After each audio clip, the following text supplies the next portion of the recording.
శబ్దమే ఎక్కడం లేదు, అనంతం వచ్చి మనసులో ఎక్కడ చేరుతుంది? Functional aspect of the brain is called mind. కాబట్టి ఈ బుద్ధి ఏదైతే ఉందో దాని యొక్క క్రియ కదా మనసు అంటే.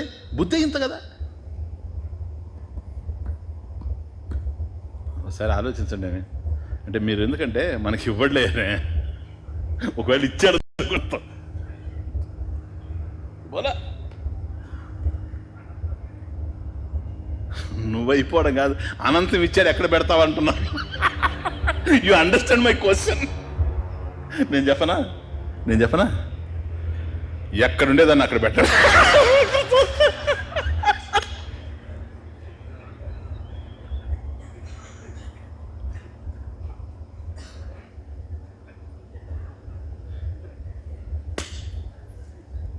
అనంతాన్ని ఇస్తే ఎక్కడుండేదాన్ని ఆడ పెట్టండి. ఇప్పుడు మనకి ఏ వచ్చినట్టు?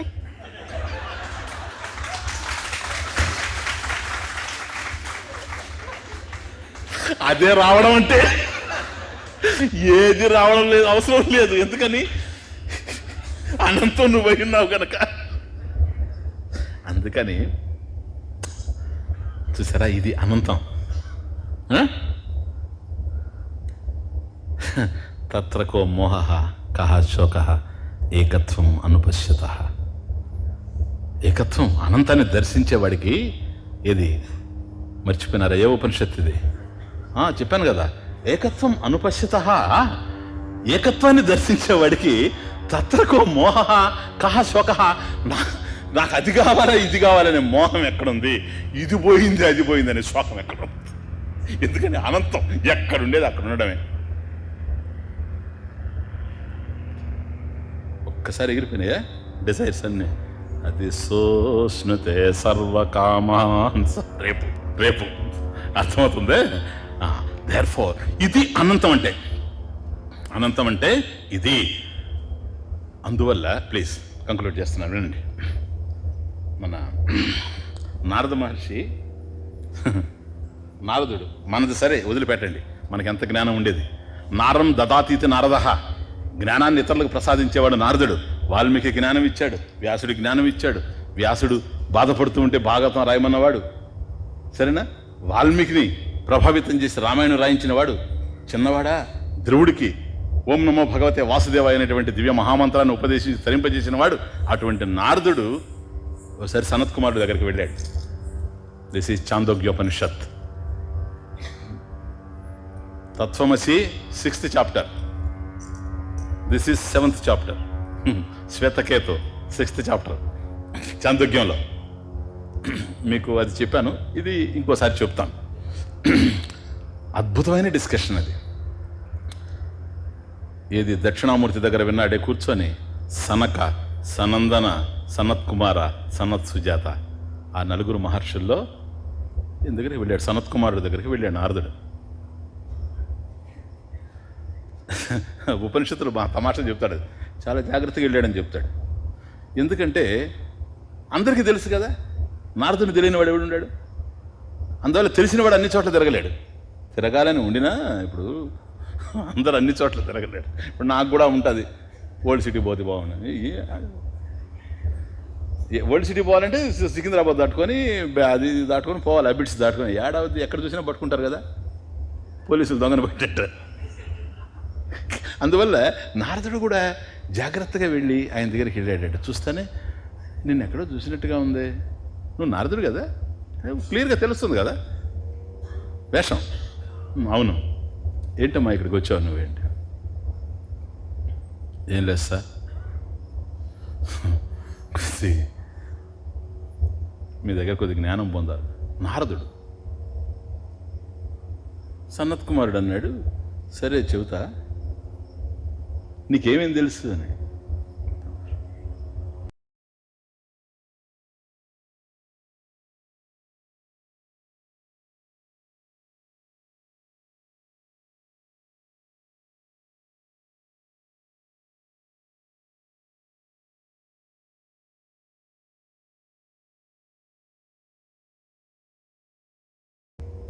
వేషం. అవును, ఏంటమ్మా ఇక్కడికి వచ్చావు నువ్వేంటి? ఏం లేదు సార్, మీ దగ్గర కొద్ది జ్ఞానం పొందాలి. నారదుడు సనత్ కుమారుడు అన్నాడు, సరే చెబుతా, నీకేమేం తెలుసు అని. ఎందుకంటే ఇప్పుడు ఏదైనా అడ్మిషన్ ఇచ్చేటప్పుడు కూడా అడుగుతారు కదా, నువ్వేం చదువుకున్నావా, నువ్వేమైంది, అయిన తర్వాత అడ్మిషన్. కాబట్టి నీకు జ్ఞానం బోధించాలంటే తమరికి ఏమేమి వచ్చో చెప్పండి అంటే మొదలుపెట్టాడు. నాకు 4 వేదాలు తెలుసు, వేదాంగాలు శుభ్రంగా తెలుసు, నిరుక్తం తెలుసు, జ్యోతిషం తెలుసు, శిక్ష తెలుసు, కల్పం తెలుసు, వ్యాకరణం తెలుసు, అన్నీ తెలుసు. సంగీతం అయితే ఇంకా చెప్పని అవసరం లేదు, నా దగ్గర నేర్చుకునేవాళ్ళే అందరూ. నృత్యము బ్రహ్మాండం, పాడుతూ ఆడగలను, ఆడుతూ పాడగలను. కవిత్వం వెన్నతో పెట్టిన విద్య, వెన్నుతో పుట్టిన విద్య. ఇప్పుడు ఏంటే అన్నీ తెలుసు, నాకు 64 కళలు తెలుసు. అప్పుడు చెప్పాడు, అట్లాగా నీకు తెలిసినవన్నీ వాచారంభణం, వికారం, నామధేయం. చూడండి తమాషా. సనత్ కుమారా, అన్నీ తెలుసు నీకు, నీకు తెలియదు ఒకటి ఉందన్నాడు. ఏంటదన్నది? ఆత్మ. ఆత్మయేవ బ్రహ్మం. ఇప్పుడు రేపు ఉదయం అదే మీకు ఈక్వెషన్. ఈ ఆత్మే బ్రహ్మం. కాబట్టి యో వేద పరమం నిహితం గుహాయాం, హృదయాకాశంలో ఎవడైతే చూస్తున్నాడో పరమే వ్యోమన్, అదే రేపు పరమే వ్యోమన్ యో వేద యహ వేద, ఎవడైతే తెలుసుకుంటూ ఉండాడు. సరేనా? అదే విషయం. ఇది ఆత్మ. ఈ ఆత్మయే బ్రహ్మం. సత్యం జ్ఞానం అనంతం బ్రహ్మ, తద్బ్రహ్మ త్వమేవా, అది నీవే కాదు. ఇది ఒక్కటి తప్ప నీకు అన్నీ తెలుసు అన్నాడు. ఆశ్చర్యపోయాడు. సీదేశ్, ఇది అర్థం కావాలంటే తైత్రేయంలో ఈ ఫస్ట్ సెంటెన్స్ అర్థమైతేనే అది అర్థమవుతుంది. అదేంటండి, వేదమంతా చదువుకున్నాడు కదా, ఆత్మ ఎందుకు తెలియడం లేదని. వేదాన్ని తెలుసుకున్నాడు. ఇప్పుడు నారదుడు కాదు ఇంపార్టెంట్, అక్కడ మనమే ఇంపార్టెంట్. మన కోసం చెప్పడం అర్థమవుతుంది. శాస్త్రం అట్లుంటుంది ఎప్పుడు, వ్యక్తులు కాదు ఇంపార్టెంట్ ఇక్కడ విషయం. నేను అది తెలుసుకున్నాను, ఇది తెలుసుకున్నాను, అది తెలుసుకున్నాను, ఇది తెలుసుకున్నాను. సార్ ఇది జ్ఞప్తి సార్, ఇది జ్ఞానం అంటే అర్థమవుతుంది. నువ్వు తెలుసుకొనుట, ఆ జ్ఞానం కలిగి ఉన్నాను, ఈ జ్ఞానం కలిగి ఉన్నాను, ఆ జ్ఞానం కలిగి ఉన్నాను. జ్ఞాత, ఆత్మ జ్ఞాత కాదు, జ్ఞాత యొక్క స్వరూపం. Understand, this is the point. జ్ఞాత యొక్క స్వరూపం, జ్ఞాత బుద్ధి, జ్ఞాత యొక్క స్వరూపం. ఇది స్వరూప లక్షణం. సత్యం జ్ఞానం అనంత బ్రహ్మ. కాబట్టి నువ్వు అన్నీ తెలుసుకున్నావు, కానీ నారదా నేను తెలుసుకుంటున్నాను అనేటువంటి విషయం నీ దగ్గర ఉంది. జ్ఞాతవు నువ్వు, జ్ఞాతగా తెలుసుకున్నావు నువ్వు. రెండవ దాన్ని తెలిసింది అంటే నువ్వు జ్ఞాత జ్ఞేయం. విషయం నీ దగ్గర ఉంది, జ్ఞాతవు నువ్వు, జ్ఞాతగా తెలుసుకున్నావు నువ్వు. రెండవ దాన్ని తెలిసింది అంటే నువ్వు జ్ఞాత జ్ఞేయం. జ్ఞాత జ్ఞేయం ఉంటే జ్ఞానం త్రిపుటి. అటువంటి జ్ఞానం కాదు ఇది. ఇది జ్ఞాత యొక్క స్వరూపం. జ్ఞాతృ అపేక్ష లేదు, అది ఆత్మ. నీకు ఆత్మను నువ్వు వేదం అంతా చదివావు, అన్ని చదివావు కదా. వేదం చదివినప్పుడు ఆత్మ విషయం ఉంది కదా ఉపనిషత్తుల్లో, అది కూడా చదివావు. కానీ దాన్ని కూడా నీకన్నా అన్యంగా అర్థం చేసుకోవడానికి ప్రయత్నం చేశావు నారదుడు. దాని అర్థం ఏంటో తెలుసా? ఇప్పుడు మీరు మళ్ళీ ఇది ఒక పెద్ద ప్రాబ్లం. మీరు వెళ్ళి నారదుడికి కూడా తెలియలేదని బాకండి ఎవరితో. అంటే నారదుడు అంటే ఆయన కాదు, మనమే నారదుడు అని అర్థం. ఎందుకని? ఆ లక్షణాలు మన దగ్గర ఉన్నాయి కనుక, కొన్నెన్న ఉన్నాయి కనుక. ఆయనలో ఉండే సంగీతం లేకపోయినా, ఆయనలో ఉండే జ్ఞానం లేకపోయినా, ఆయనలో ఉండే నాట్యం లేకపోయినా తగులు ఉన్నాయి కనుక. సరేనా? చాలు, ఏదో కొన్ని లక్షణాలన్నా మన దగ్గర ఉన్నాయి. అందువల్ల మనమే. ఇప్పుడు అర్థమైతే మీకు? అప్పుడు అన్నాడు, హే మిస్టర్ నారద, యత్ర నాణ్యత్ పశ్యతి నాణ్యద్విజానాతి నాణ్యత్ శృణోతి తత్ స భూమా. యత్ర అన్యత్ పశ్యతి అన్యత్ శృణోతి అన్యద్విజానాతి తదల్పం. ఇంతకుముందు అనృతం అన్నాం కాదు, అల్పం. సరేనా? ఇంతకుముందు సత్యం అన్నాము కాదు, జ్ఞానం. జ్ఞానం అన్నాము కాదు, అనంతం. అనంతం అన్నాము కాదు, భూమా. భూమానందం.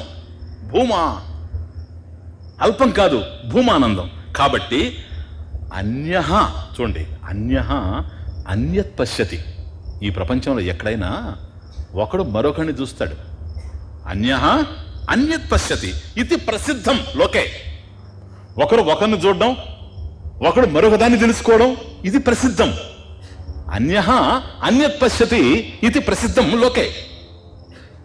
ఇప్పుడు మీరు నన్ను చూస్తున్నారు, ఎందుకంటే మీకన్నా నేను వేరుగా ఉన్నాను కనుక. ఇది వేరుగా చూసేది కాదు సార్, ఇది ఎత్ర నాణ్యత్ పశ్యతి, ఎత్ర ఎక్కడైతే నాణ్యత్ పశ్యతి అన్యత్ పశ్యతి నా, నాణ్యత్ శృణోతి అన్యత్ శృణోతి నా, నాణ్యత్ విజానాతి అన్యత్ విజానాతి నా స భూమ. ఇప్పుడు అర్థమైందే జ్ఞప్తి, అర్థమైందా జ్ఞానం ఏంటో. ఎక్కడైతే రెండవది చూడబడదో, రెండవది వినబడదో, రెండవది తెలుసుకోబడదో అది భూమానందం. ఇది అనంతానందం. వస్తువు చేత అంటే అది చూడబడింది అంటే ఆ వస్తువు చూడబడింది అని అర్థం. ఆ వస్తువు చూడబడింది అంటే ఈ వస్తువు మరొక వస్తువు కాదని అర్థం. ఈ వస్తువు చూడబడింది అంటే ఇది ఒక కాలంలో ఉందని అర్థం. ఈ కాలంలో ఉండేటువంటి వస్తువు మరొక కాలంలో లేదని అర్థం. దేశతః కాలతః వస్తుతః పరిచ్ఛిన్నవి అన్నీ, కానీ బ్రహ్మం అపరిచ్ఛిన్నం కనుక అది భూమానందం, అది భూమానందం. ఇప్పుడు ఇది అనంతం. ఇప్పుడు చూసారా, అనంతం అంటే పరిచ్ఛిన్న దోషం పోయింది. కంక్లూడ్ చేస్తాను. సత్యం జ్ఞానం అనంతం బ్రహ్మ అయిపోతుంది. జస్ట్ వినండి, ఒక 2 minutes కంక్లూషన్ ఇది. కనుక సత్యం జ్ఞానం అనంతం బ్రహ్మ అని ఏం చేశాడు? ఇప్పుడు ఈ అనంత శబ్దార్థంతో పరిచ్ఛిన్న దోషాన్ని తొలగించేశాడు. దేశతః పరిచ్ఛిన్నం లేదు, కాలతః పరిచ్ఛిన్నం లేదు, వస్తుతః పరిచ్ఛిన్నం లేదు. ఇవన్నీ మనసులో నుంచి సృష్టింపబడుతూ ఉన్నాయి. ఎందుకని? నీకు ఈ ప్రపంచం తెలుస్తూ ఉంది. ఇదే ప్రపంచం కళలో కూడా తెలుస్తూ ఉంది. కళలో ఆ గది కనిపించింది, ఇక్కడ ఈ గది కనిపించింది. ఇది సత్యమా, అది సత్యమా, దాని వైశాల్యం ఎంత, దీని వైశాల్యం ఎంత, ఇదంతా కూడా మనసుకు సంబంధించింది. అంతా మనసులోనే ఉంది. మనోమాత్ర జగత్. కాబట్టి దృశ్యం ఏదైతే ఉందో ఇదంతా కూడా నిషేధింపబడుతూ ఉంది. దృక్ సత్యం, ఆ దృక్ ఏదో అదే బ్రహ్మం. దృక్ బ్రహ్మ, దృశ్యం మాయ. ఇది మిథ్య ఎందుకని కనిపిస్తూ ఉంది. ఆ కనిపించేదానికి ఆధారమైంది ఏదో అది సత్యం. స్వప్నం కనిపిస్తూ ఉంది, స్వప్నం మిథ్య ఎందుకని స్వప్నానికి ఆధారమైనటువంటిది చైతన్యం. స్వప్నం కూడా నేనే, కానీ నేను స్వప్నం కాదు. జగత్తు కూడా నేనే, కానీ నేను జగత్తు కాదు. ఎట్లాగూ కుండ కూడా మట్టి, కానీ మట్టి వెరీ వెరీ మట్టి మట్టిగానే ఉంది. ఇది నామరూపాలు మిథ్య, అది అనంతం.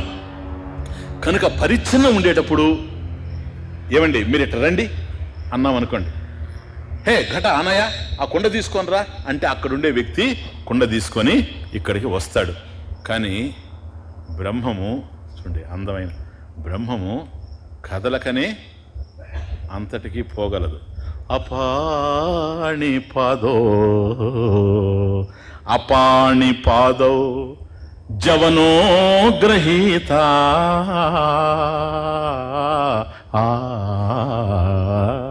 అపాణిపాదో. కరచరణాదులు లేకుండా పాణి పాదం, అర్థమైంది? చేతులు కాళ్ళు లేకుండానే జవనో గ్రహీత, పరిగెత్తుకొని పోయేటువంటిది ఆత్మ.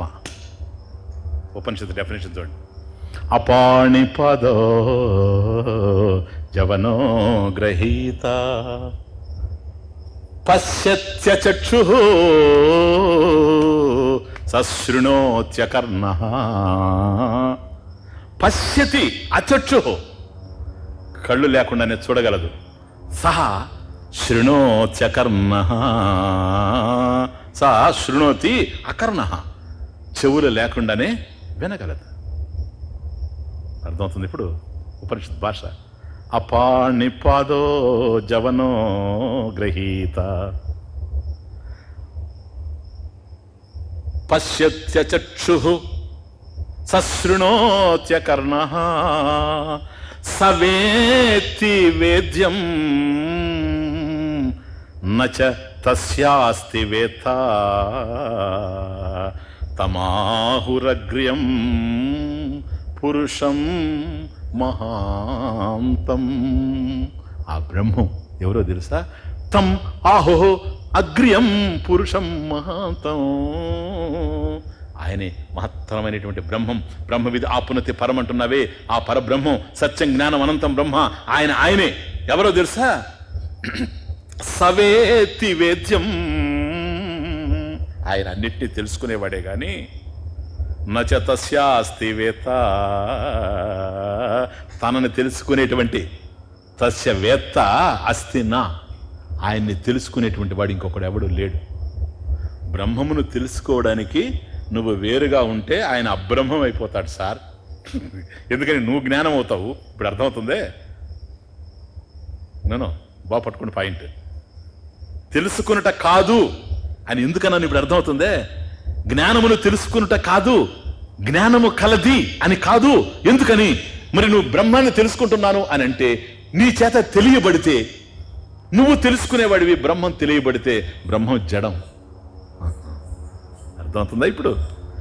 కనుక జ్ఞప్తి, బ్రహ్మం జ్ఞప్తి, భావ సాధన, జ్ఞాన శబ్ద, వికారరహిత, సత్యమేవ.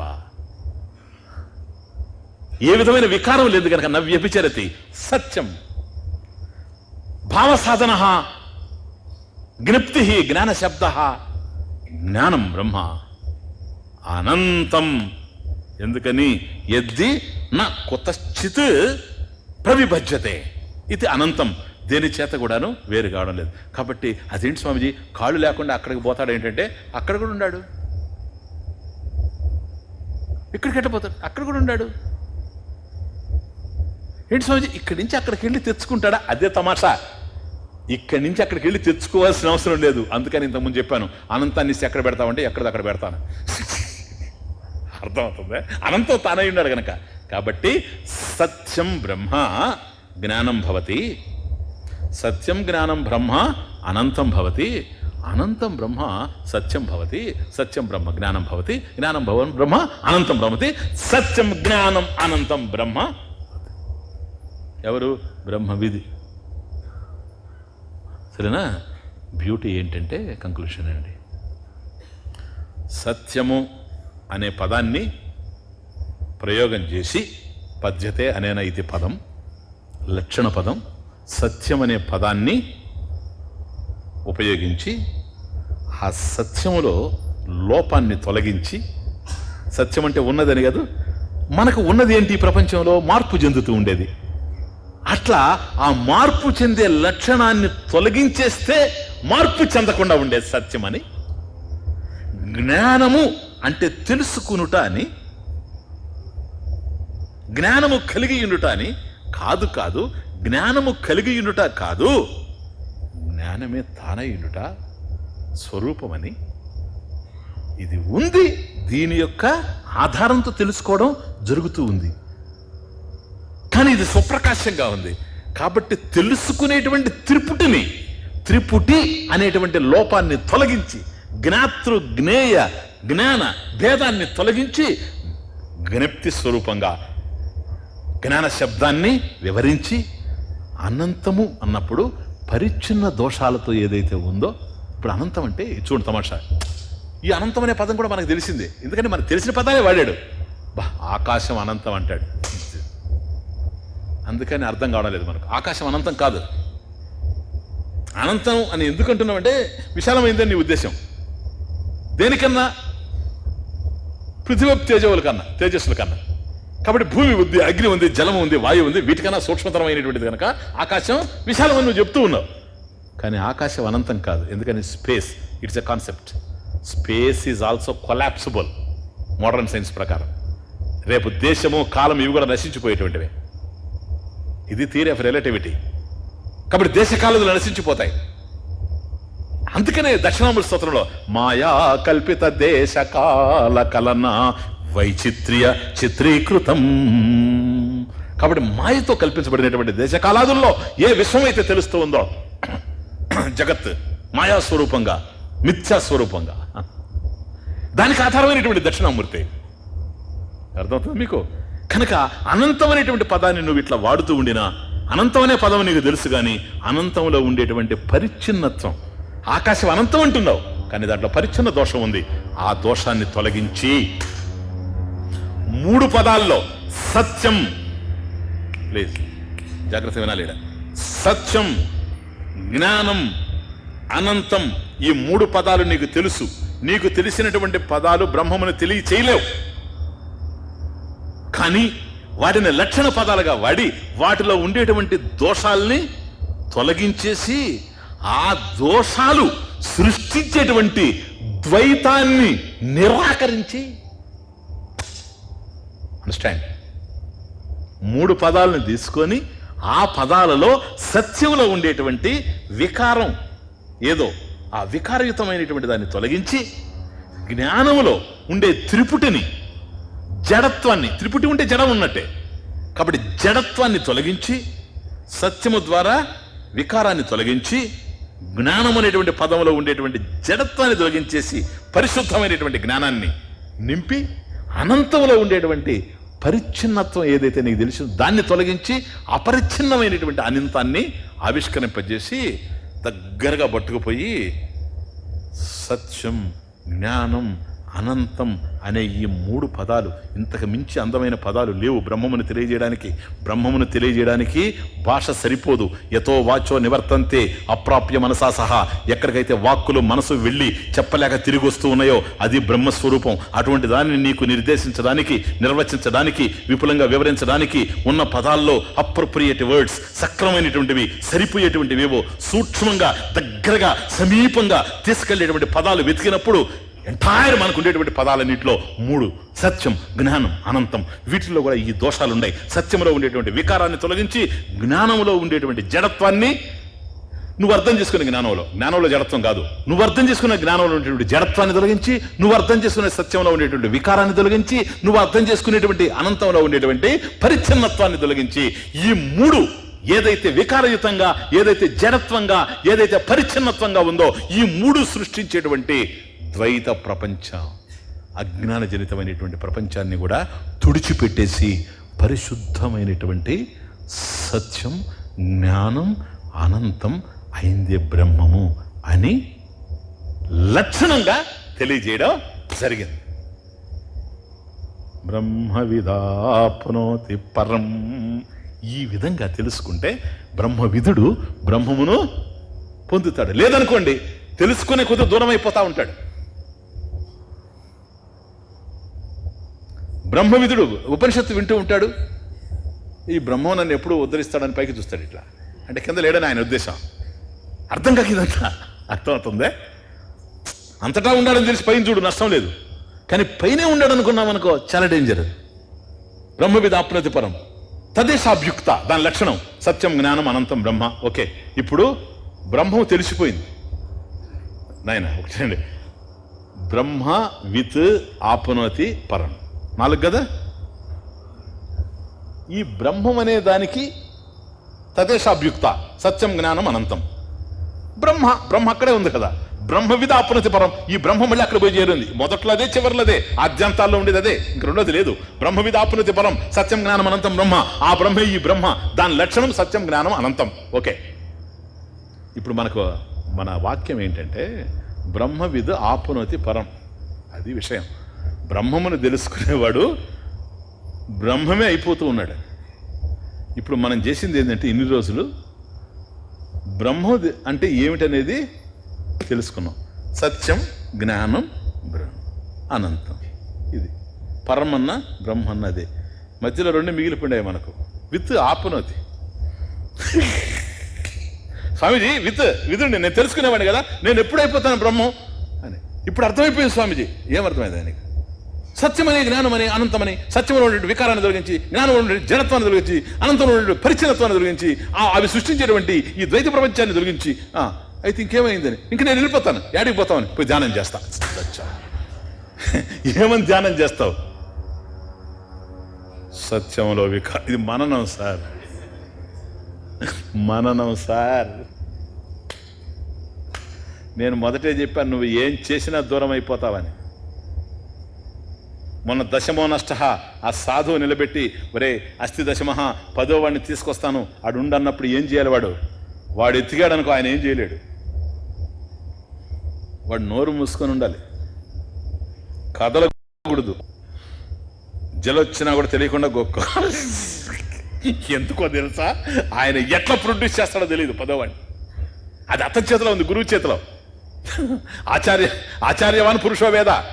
ఆచార్యుడు ఎప్పుడైతే మనం ముందు వచ్చేసినాడో తెలిసిపోద్ది. ఇప్పుడు ఇంకేం చేయాల్సిన అవసరం లేదు. ఏం చేయాలి స్వామిజీ? నేను ఏం చేయకుండా ఉండాలి. ఏం చేసినా డేంజరే. ఎందుకని? ప్రొడ్యూస్ చేస్తా ఉన్నాడు ఆయన.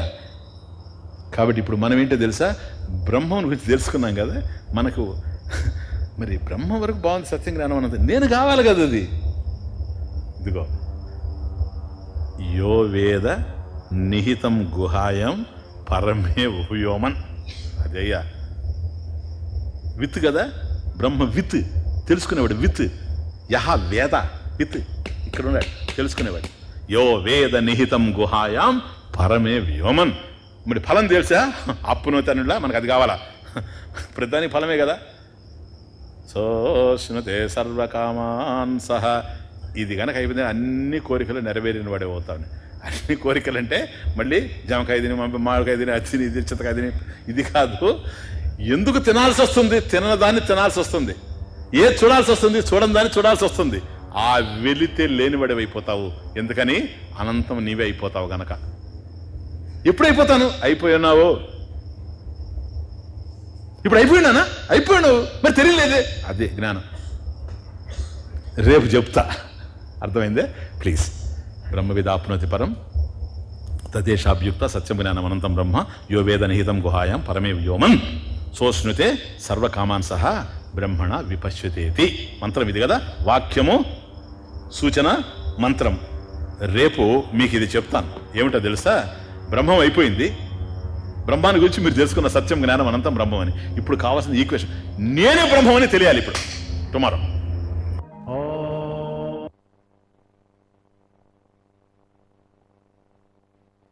అర్థం ప్రకాశంలో ఉండాలి.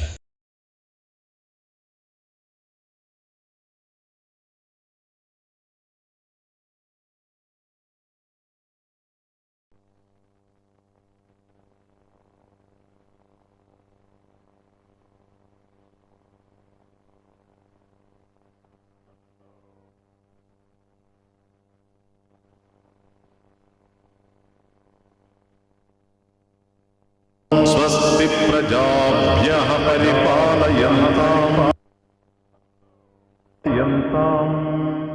న్యాయేన మార్గేణ మహీశాః గోబ్రాహ్మణేభ్యః శుభమస్తు నిత్యం.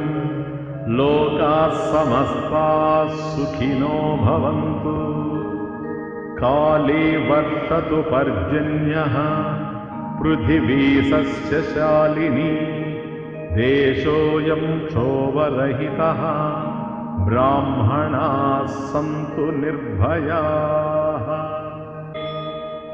ఓం పూర్ణమదః పూర్ణమిదం పూర్ణాత్ పూర్ణముదచ్యతే పూర్ణస్య పూర్ణమాదాయ పూర్ణమేవావశిష్యతే. ఓం శాంతి శాంతి.